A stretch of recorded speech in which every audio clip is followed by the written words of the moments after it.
Boa noite, pessoal. Muito obrigado.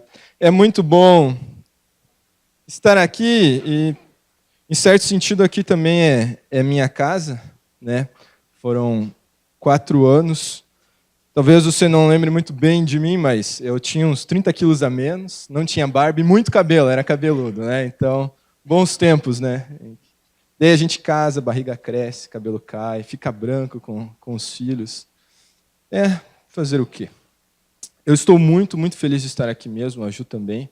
Reencontrar os rostos de vocês, encontrar gente de Pato Branco, que é sempre bom, né, Pavão?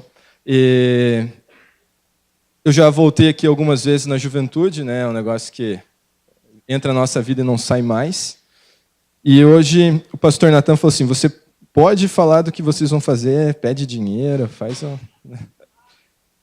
É o seguinte, antes da palavra, nós estamos indo para a África. Tá? É um sonho antigo, um dos apelidos que eu tinha aqui era o evangelista, você deve lembrar, né? O negócio é falar de Jesus para as pessoas, e continua. E era um sonho que nós tínhamos, e quando nós estávamos aqui, nós ficamos com medo de ir. E recém-casados, novos, a gente tinha muita desculpa. E agora a gente decidiu não ter mais medo. E ir. E uma série de coisas aconteceu que nos encaminharam para isso.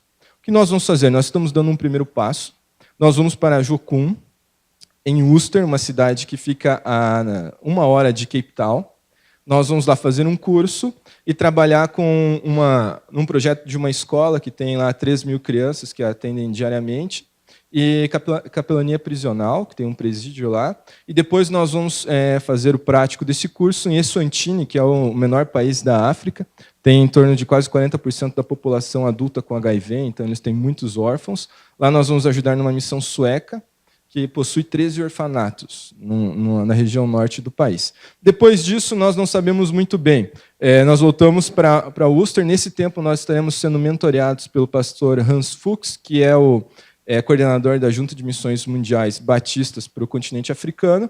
Estamos orando, e ele também, para que Deus abra alguma porta e o nosso perfil se encaixe com alguma coisa dentro da Junta de Missões.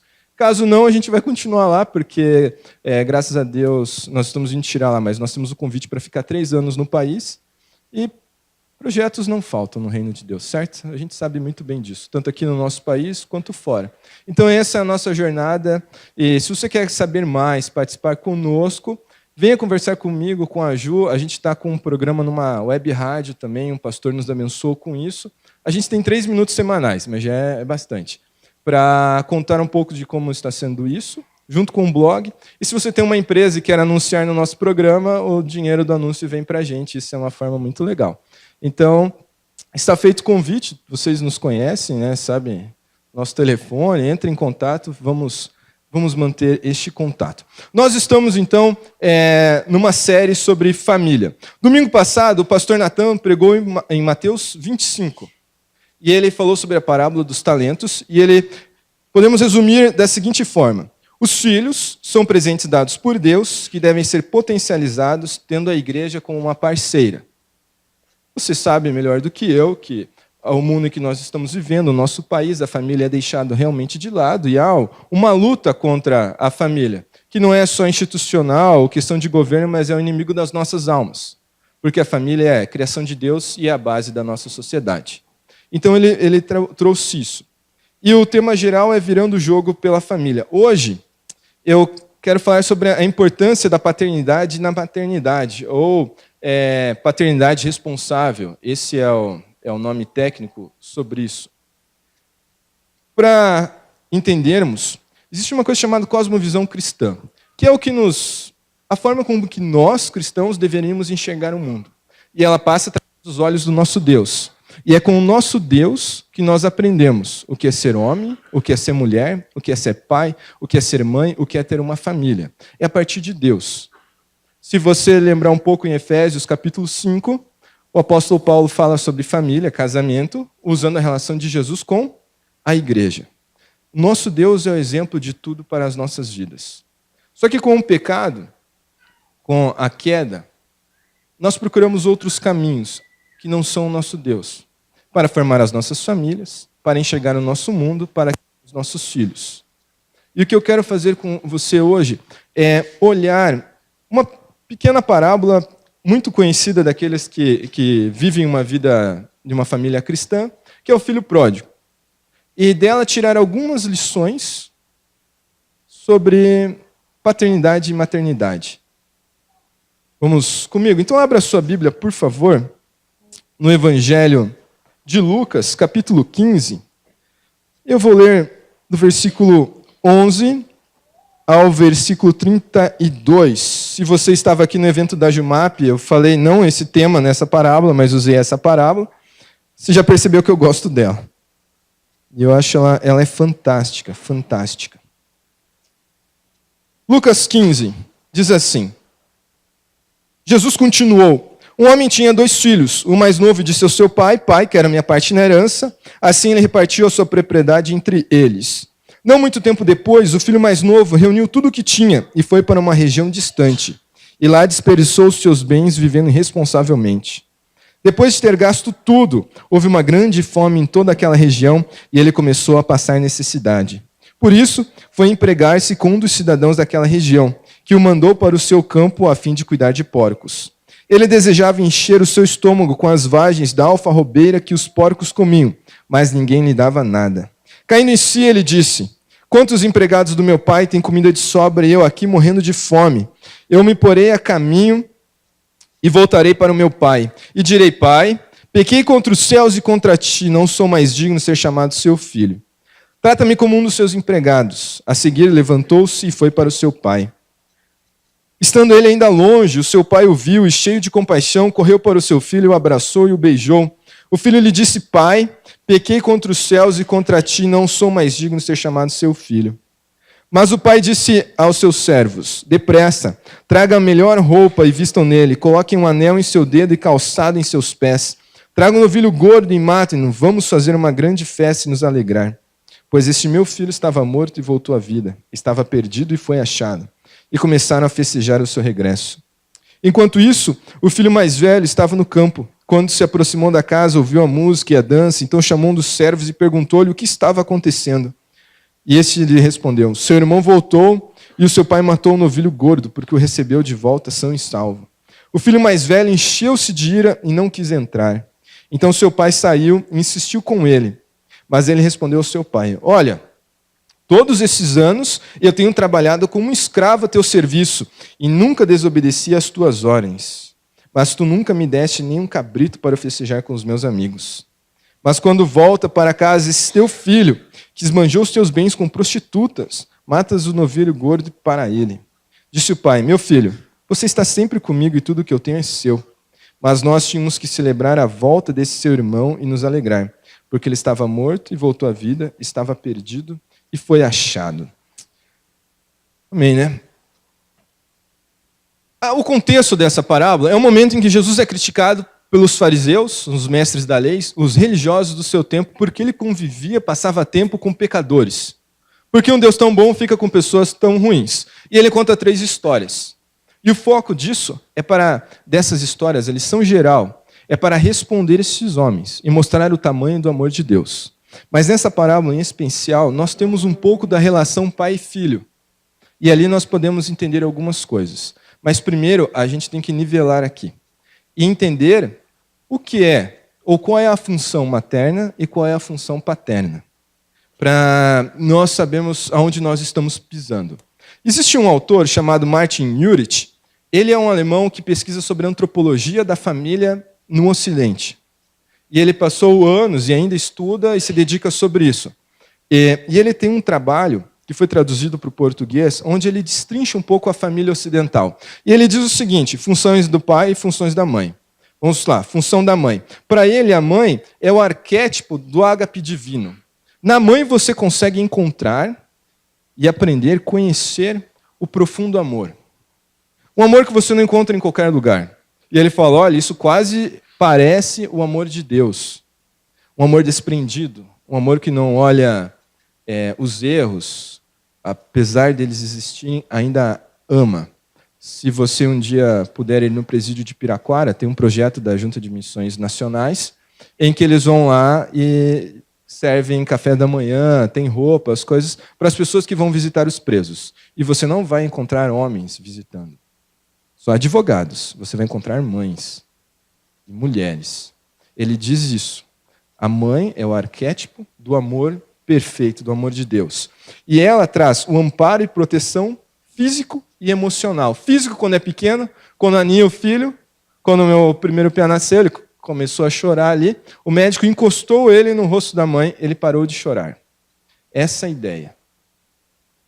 Esse amparo, que depois se prolonga para a vida, e na vida adulta traz uma coisa chamada otimismo social, que é aquilo que forma na nossa vida, chamada um pouco hoje de inteligência emocional, que é aquilo que te dá forças para encarar a vida. O mundo é difícil, o mundo é ruim, o mundo é cruel, mas alguém te preparou com esse otimismo. Vou dar a cara a tapa, nós vamos lá, vou estudar, vou trabalhar, vou crescer, vou me relacionar. Então, isso é função materna, é algo que vem da mãe para as nossas vidas. E do pai, ele diz 3 coisas. Que o pai, ele já mostra o mundo para fora. Se a mãe é um mundo interno, das nossas emoções, do aconchego, da segurança, o pai é o mundo de fora. O pai apresenta o mundo das pessoas. É a primeira pessoa a romper esse vínculo mãe e filho. O pai mostra o que são os outros. Com o pai, o filho descobre o mundo das coisas e dos valores. É com o pai que ele vai entender o que está fora de casa. E com o pai ele vai entender os valores. É ali que ele vai solidificar, vai fundar e vai crescer. E com o pai descobre-se um mundo religioso. E é muito engraçado, porque se nós olharmos aqui, a maior parte das pessoas são mulheres. E até a CEPAL, em 1990 e poucos, fez uma pesquisa nas igrejas brasileiras e percebeu-se, a maior parte das igrejas são mulheres, as fiéis, tanto cristã, qualquer grupo cristão, mulher é sempre maioria. Mas na família em que o pai tem uma fé prática, vive a sua fé, é cristão de verdade, há uma chance muito maior dos filhos permanecerem na igreja do que com a mãe. Porque o pai apresenta esse mundo religioso, essas coisas. Então, se na semana passada o pastor Natan falou sobre potencializar os filhos, nós precisamos entender que isso é real, e existem pesquisas que nos mostram isso, da importância do pai e da importância da mãe.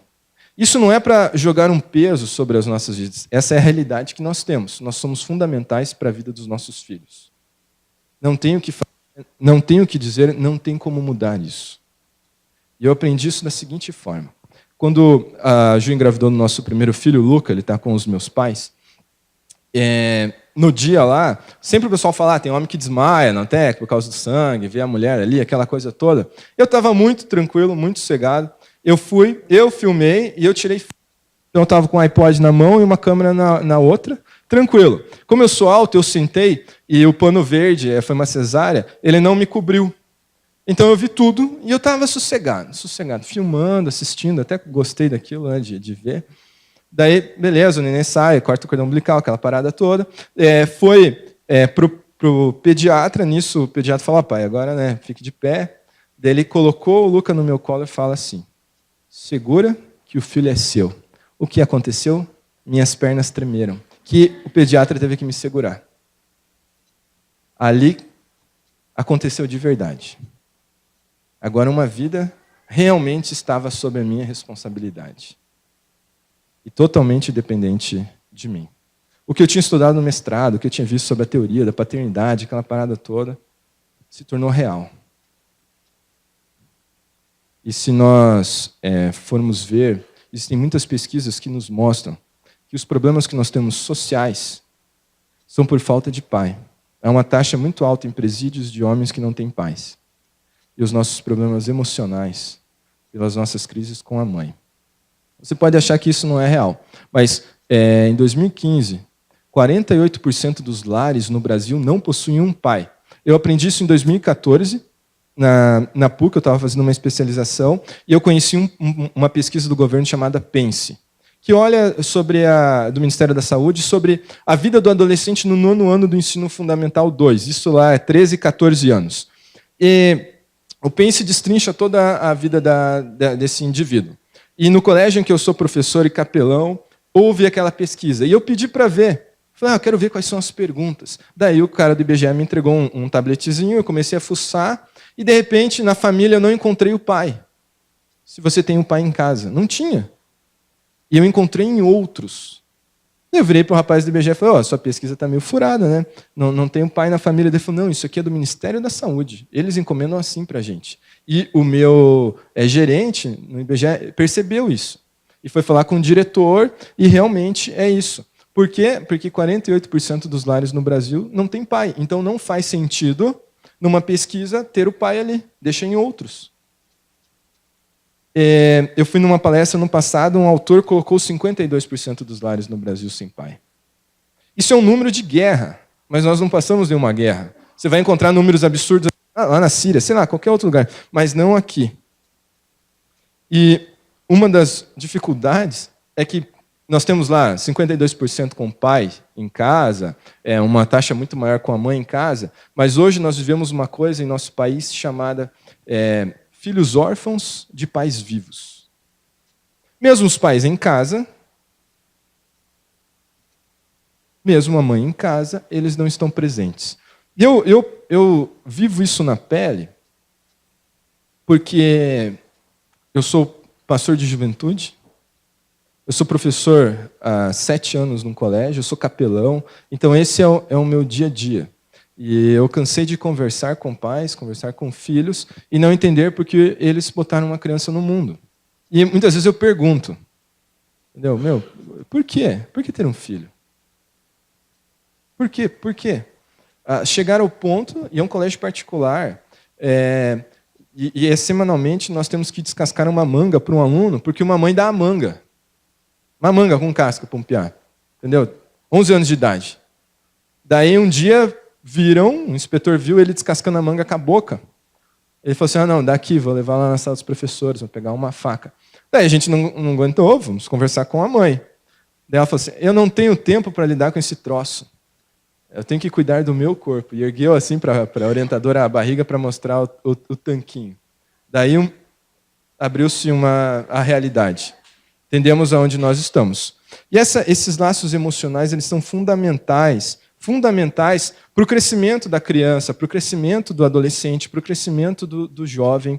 Eles não acabam, entendeu? Eu tenho 33 anos, os meus pais eles são muito importantes para mim. Se você tem os seus pais vivos ou já perdeu, você sabe o quão importante eles são, o quão é importante ter esse laço e essa relação emocional com eles. Se nós voltarmos para a nossa parábola, uma primeira coisa que nós vemos é que havia, uma lição, e nós podemos identificar as desconexões emocionais que nós temos.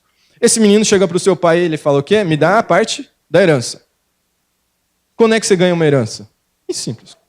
Tem que morrer. Velho, o senhor está demorando. Vamos adiantar a minha parte? É isso que ele fez. Culturalmente, para o hebreu, isso é absurdo para o judeu. Para a gente não faz sentido. Imagina você chega hoje no advogado, contrata ele, vamos conversar com meu pai. Porque ele está demorando para morrer. Isso é um absurdo, mas em certo sentido isso existe nos nossos lares. Desconexões emocionais. Muitas vezes nós estamos na mesma casa, comemos na mesma mesa, mas nós não estamos juntos. Nós não estamos juntos. É como se fosse uma república.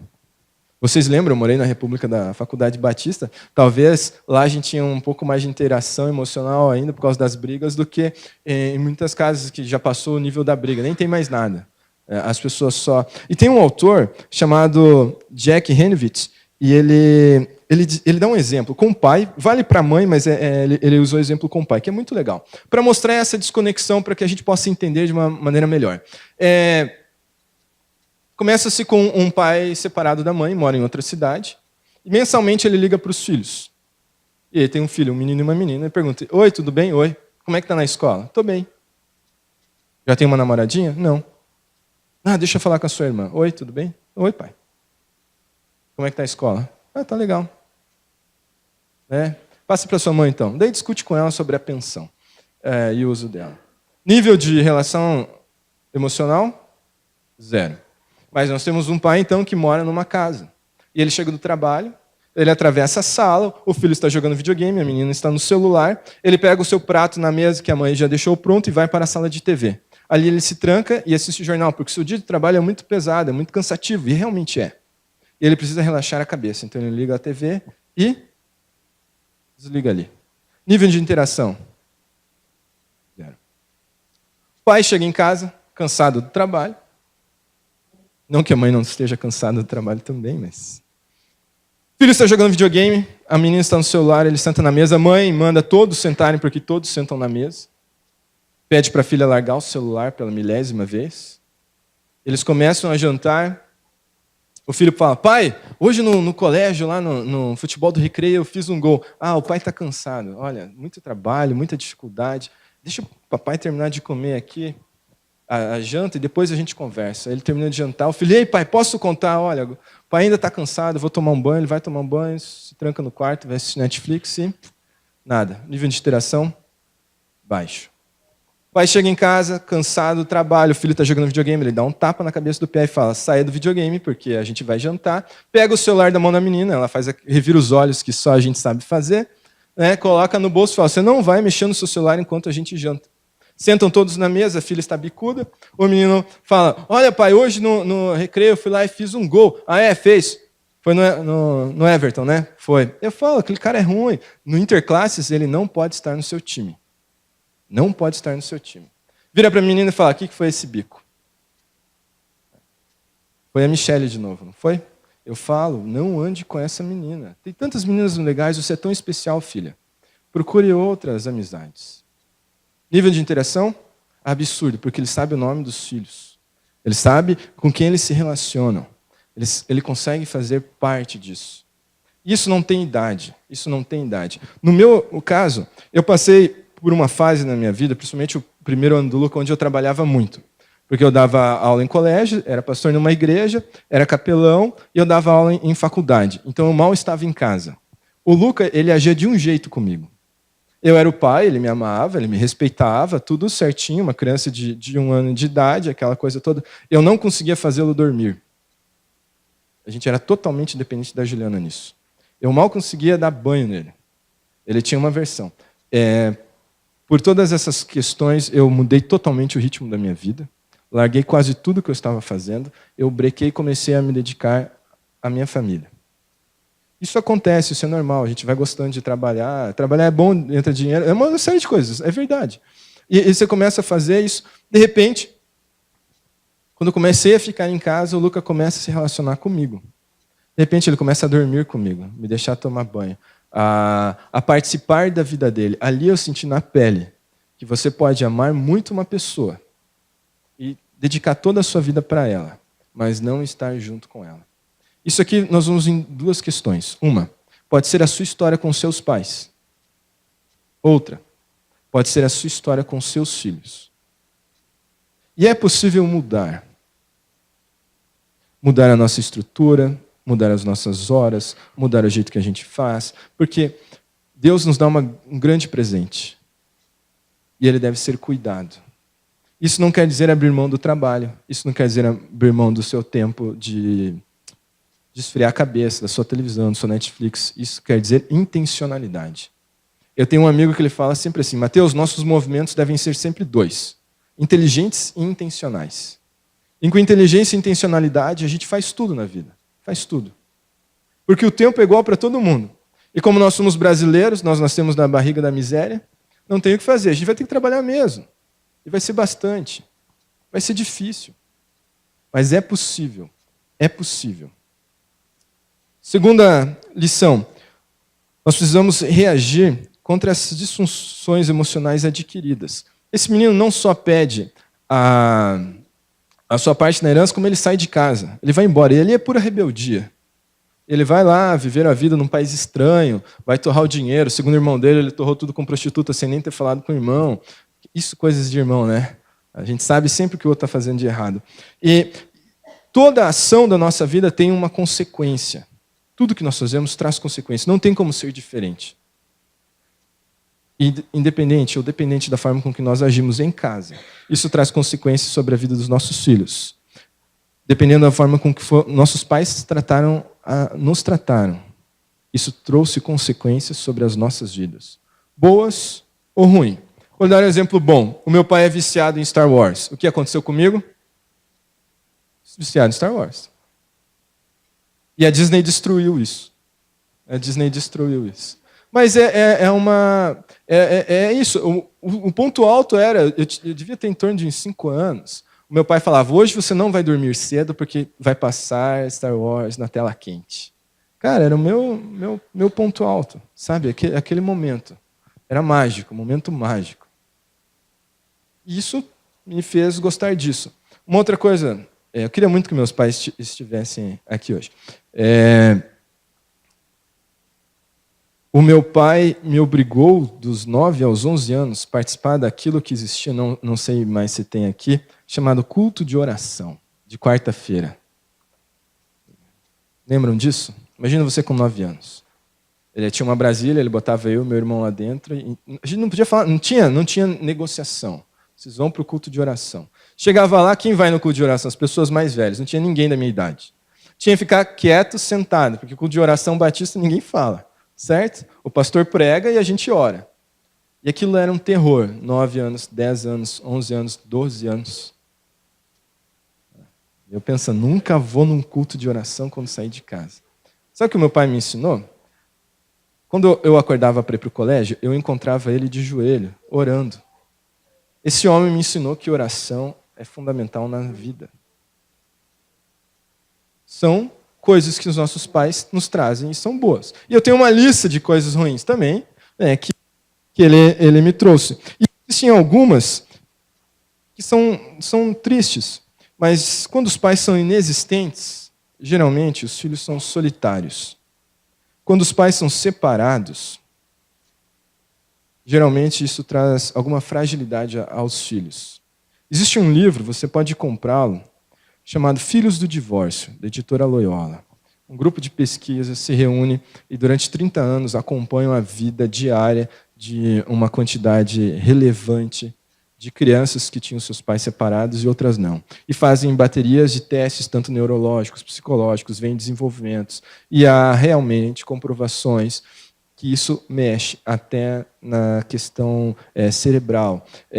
Por quê? Porque a família, a relação pai e mãe é absurdamente importante para o filho e traz realmente consequências reais. É um livro muito legal, principalmente se os seus pais são separados.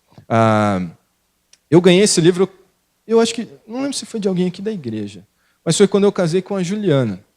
Vocês sabem, os pais da minha esposa são separados, e essa pessoa deu e falou assim, olha, eu tinha que perguntar para ela agora. Não sei onde ela está no berçário. Mas eu não lembro, mas eu acho que foi alguém daqui, alguém bem conhecido nosso, e falou assim, olha, para o nosso casamento isso foi muito importante. E nos deu de presente. Isso foi muito, muito legal mesmo. E vale a pena ler. Os pais rígidos, filhos insensíveis, pais isolados, filhos superficiais. Há 2 semanas atrás eu atendi na Capelaninho.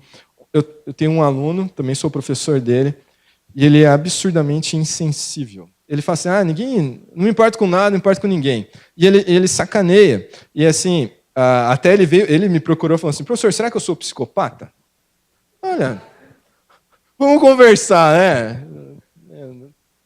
Entramos na minha sala. Eu falei, por que você pensa isso? Ele falou, professor, eu não me importo com ninguém, não. Não me importo com nada na vida. Nada na vida. Eu falei, cara, você tem quantos anos? 14. Você não tem muita vida, né, para se importar. 14 anos não viu nada. Ele foi explicando, foi contando tudo. Eu falei, e como é que é dentro da sua casa? O meu pai trabalha na Petrobras. Eu falei, que legal. E o que ele faz? Não, ele fica X tempo embarcado. Eu falei, pô, isso é normal, tem um monte de gente que é aluno de gente embarcada. Daí ele falou, só que quando ele volta, ele fica trancado no quarto, no escritório. Eu falei, por quê? Ele tem os hobbies dele, não quer que a gente mexa. E a gente começou a conversar e demonstrou realmente isso, né? O homem bem isolado do filho, do contexto. E são coisas que, infelizmente, a gente encontra. Pais superprotetores, filhos medrosos. Muito interessante, tem uma irmã lá na Redentor, que ela foi dar um testemunho, era uma série sobre família também. E ela contando, né, como os filhos se deram bem na vida, aquela coisa toda. E ela falou, mas tem uma coisa que eu me arrependi na criação dos meus filhos. Eu fui super protetora. E hoje eles estão casados, mas eles ainda têm medo da vida e buscam um pai para resolver tudo. E isso me marcou muito, porque é um dia voltando para casa, e ali a Redentor passa bem na Trajano Reis, então um lado bem ruim, assim, né, bem bagunçado da cidade. E eu pensando sobre o futuro dos meus filhos e como eu não gostaria que eles estivessem ali, e me veio assim na cabeça, nossa, como seria bom se pudesse botar o Luca e o Pietro numa bolha, tipo um aquário. Aquário, peixe no aquário, olha que legal. Eles têm um espacinho deles, tem até algas, né? Simula a realidade, mas não tem contato com o mundo. É a minha vontade de ser super protetor. Porque nós sabemos da realidade da vida, nós sabemos que a vida é ruim. Eu moro no Boqueirão, então esses dias estavam fumando crack na minha rua, e só tem, tipo, condomínios bons. Fui andar com o Luca e os caras lá falaram, gente, por favor, estamos passeando com criança aqui. Senhor, desculpa aí, né? Mas nos dá medo. E isso gera em nós a vontade de sermos superprotetores. Mas o futuro dos nossos filhos não são bons. Pais frios, filhos carentes. Pais liberais demais, filhos inconsequentes, não sabem o limite, a regra. Pais consumistas, filhos materialistas. Pais desleais, filhos rebeldes. Pais disfuncionais, filhos codependentes. Você sabe que o dependente não é só o adicto, aquele que faz o uso, mas toda a sua família. E isso traz realmente consequências para a vida. E talvez essa seja a sua história. Talvez algo disso passou pela sua vida. Isso é verdade, isso passou na minha. Porque nós não somos perfeitos. Filhos não vêm com manual e pais não ganham manual quando os filhos nascem. Nós não somos perfeitos. Por isso, encontrar em Deus a certeza do que é ser pai e mãe. E por isso, ter condições de decidir acertar as pendências. Porque talvez na sua cabeça agora você está pensando, nossa, deveria dar uma surra no meu pai e na minha mãe, como eles foram horríveis comigo. Talvez você está pensando, seu pai esteja aqui. Mas nós podemos acertar as pendências e tentar um caminho de novo. Porque essas questões elas remetem ou ao nosso passado ou ao futuro dos nossos filhos. Isso é real, não tem como ser diferente. E o perigo de tudo isso é o ressentimento. O que é o ressentimento? Dostoiévski tem um livro chamado Memórias do Subsolo. Ele é muito legal, porque ele explica ali o que é o ressentimento. Um homem está jogando bilhar, um militar passa por ele, quer passar para ir para outro lugar, simplesmente o retira, não pede licença e passa. Esse homem fica ressentido, seu coração fica amargo com relação à atitude desse militar. Ele passa 2 anos da sua vida tentando arrumar um esquema para se vingar do cara. Ele não se vinga. E ele perde 2 anos da sua vida. Ressentimento é isso, é parar no tempo. Já conversou com alguém? Porque o fulano de tal fez isso comigo. E a pessoa parou de viver naquele dia. O ressentimento é perpetuar o mal. É muito legal, quando eu estava na igreja menonita, eu fazia capelania no lar. E no lar, nós encontrávamos ali pessoas de 90 ou mais anos. E era muito legal conversar com algumas homens, que elas lembravam um dia, o mês e o ano. E uma determinada colega criticou o seu bolo na festa da igreja. Era muito legal, muito legal. Meu tsuiba, entendeu? Os pãezinhos lá, as coisas. Porque ela, pastor, ela precisa de oração. Por quê? Porque no dia tal, ela fez assim, assado comigo. Ressentimento perpetua o mal e nos faz ficar no passado. E se há alguma coisa no seu coração, ela precisa ser acertada, porque senão você está no passado. Em Hebreus 12:15, na mensagem, diz assim: não deixem que a erva daninha da amargura se espalhe. Uns poucos espinhos podem arruinar um jardim em pouco tempo. Alguns de nós não temos mais a raiz da amargura, mas nós temos uma sequoia gigantesca em nossos corações. Mas até as sequoias podem ser cortadas. Até as sequoias podem ser cortadas. E para isso nós precisamos do perdão. Daí você fala assim, tudo bem, Mateus, você vem aqui, dá um esporro na gente, vai embora, mas você não sabe como era viver com ele em casa, com ela em casa. Você não sabe da minha história. Realmente, eu não sei. E talvez eu nunca saiba. Talvez eu só vou saber se você me contar. Mas eu nunca vou saber o que você sentiu. Porque só você calça os seus sapatos. Mas uma coisa eu sei. Que o perdão é real e ele é possível. O apóstolo Paulo fala assim em Efésios 4:32. Perdoem-se mutuamente, assim como Deus nos perdoou em Cristo. Muitas vezes nós esquecemos por que nós estamos aqui, ou quem nos salvou. E nós simplesmente vamos vivendo. Mas nós não podemos esquecer que existe um Deus, que Ele nos perdoou de todos os nossos pecados, sacrificando o seu único filho. Enquanto nós éramos bonitos, estávamos de braços dados com Ele, não, enquanto nós ainda éramos seus inimigos. Seus inimigos. E não há nada que nós possamos dar para Deus. Eu e você não podemos deixar Deus mais sábio, eu e você não podemos deixar Deus mais rico, Deus mais bonito. Não há o que a gente possa trazer a Ele para comprar o seu amor. Mas Ele vem e nos ama. Mas todos nós caímos na parábola de Mateus 18. Somos perdoados de uma dívida absurda. Mas quando as dívidas pequenas surgem, nós temos muita dificuldade em perdoar. E perdoar, meu amigo, não é esquecer. Não é ter Alzheimer. Perdoar é permitir que alguém renasça em sua vida. Você pode olhar para o seu coração, para a sua vida agora, e pode refletir. Há algo que eu devo acertar? Com meu pai, com minha mãe, com os meus filhos? Há algo que eu possa realmente fazer? Porque a quarta lição é essa. Hoje pode ser o dia de recomeçar os relacionamentos. Hoje pode ser o dia de dar o primeiro passo. Esse menino foi, mesmo sabendo que ele não poderia, pela sua cosmovisão do seu povo, ser recebido como filho. Ele foi. Ele foi.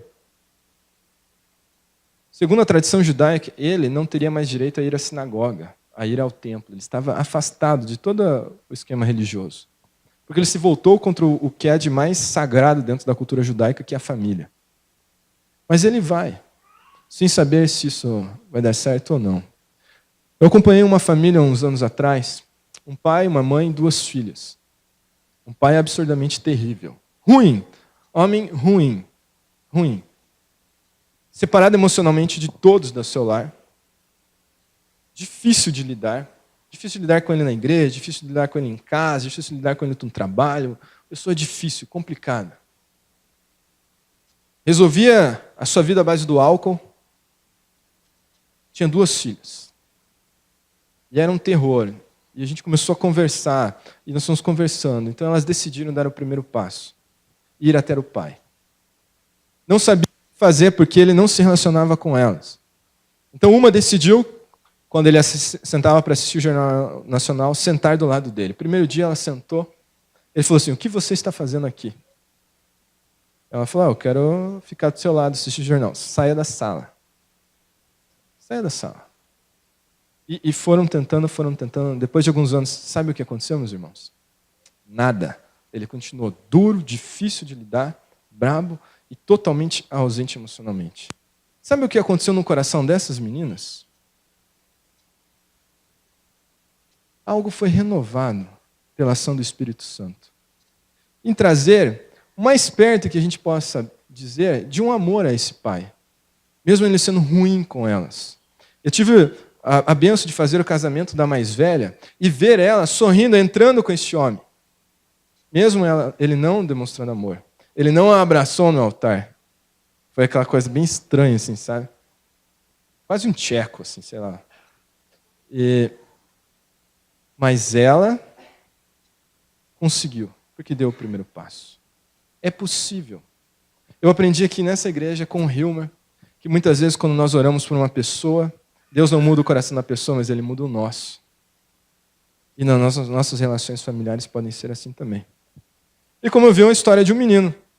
Os pais separados, não sabia quem era o pai, conheceu o pai depois, com quase 20 anos de idade, brigou a vida inteira, desde os 8, a mãe era casada de novo com o seu padrasto, brigava com a mãe porque tinha casado de novo, não gostava do padrasto, dava todos aqueles tipos de briga, reclamações, até que um dia começamos a conversar.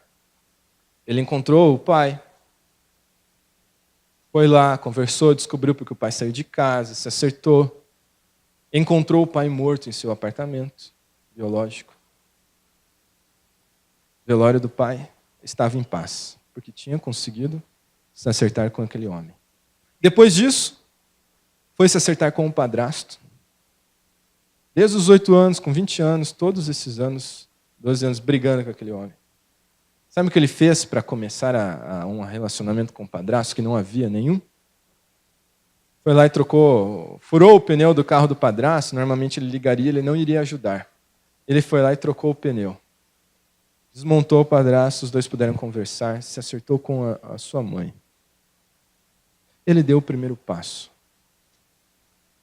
E pelo bem da sua família e da sua própria vida, você, meu amigo, minha amiga, pode dar o primeiro passo.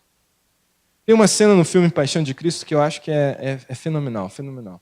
Jesus está carregando a sua cruz, está andando, ele cai no chão, Maria vai e tenta ajudá-lo. Ele não deixa, se olha no rosto de Maria e diz assim: Mãe, você não vê? Eu estou fazendo novas todas as coisas. Lá em Apocalipse, capítulo 21, versículo 5, Deus diz: Eu estou fazendo novas todas as coisas. O Evangelho é isso. Se nós nos desconectamos emocionalmente com as pessoas, o Evangelho vai lá e reconstrói pontes. Se nós nos... Amém, amém. O Evangelho é isso. É restaurar o universo com Deus. E nós fazemos parte disso. Eu quero orar por você. Pense sobre a sua família, pense sobre a sua vida. E você pode hoje, realmente, recomeçar. Pai, obrigado. Obrigado pela sua palavra. Obrigado porque o Senhor é um Deus de grande amor. Um Pai realmente, que vem até as nossas histórias. Quando estávamos longe, perdidos, sozinhos na escuridão, sujos de barro, como mendigos, o Senhor vem e nos resgata, nos dá um banho, nos dá roupas, nos traz para o seu reino de luz. Mas muitas vezes no nosso coração há alguns quartos, alguns lugares que nós não deixamos que as pessoas mexam. E muitas vezes tem a ver com o nosso relacionamento com os nossos pais. Tem a ver com os nossos relacionamentos com os nossos filhos. Mas eu sei que o sangue derramado na cruz é poderoso para invadir todo o nosso ser. E até o quarto mais escondido do nosso coração, abrir a porta e trazer a luz. E é isso que eu peço pelos irmãos e irmãs que estão aqui hoje. O Senhor conhece cada coração, o Senhor conhece o que passa por essa cabeça quando é colocada sob o travesseiro. As dores, as mágoas do passado, as lágrimas derramadas. Mas sabemos que o Senhor é aquele que enxuga as nossas lágrimas. Que o Senhor não nos deixou órfãos, o seu Santo Espírito está aqui conosco e é uma realidade, o grande Consolador. E que o Senhor faz novas todas as coisas. Por isso eu clamo por esses corações que estão apertados nessa noite. Talvez filhos magoados, talvez pais arrependidos ou que não perceberam as coisas que estavam fazendo. E eu clamo por essas vidas, Pai, que a promessa da sua palavra esteja sobre esses corações e que o Senhor faça novas todas as coisas. Novos relacionamentos, novos amores. E que para a glória do Senhor, as vidas e as famílias sejam restauradas. Para que o mundo veja o seu poder. E pessoas perguntem o que está acontecendo e as pessoas possam dizer, é o amor de Deus invadindo a nossa família. E que isso transborde, Senhor, para as famílias e as pessoas que a gente conheça. E que muitas e muitas vidas possam ser restauradas através do Senhor aqui na Avenida dos Estados. Pai, é isso que nós clamamos. Em nome de Jesus. Amém. Amém. Muito obrigado. Que Deus abençoe a todos.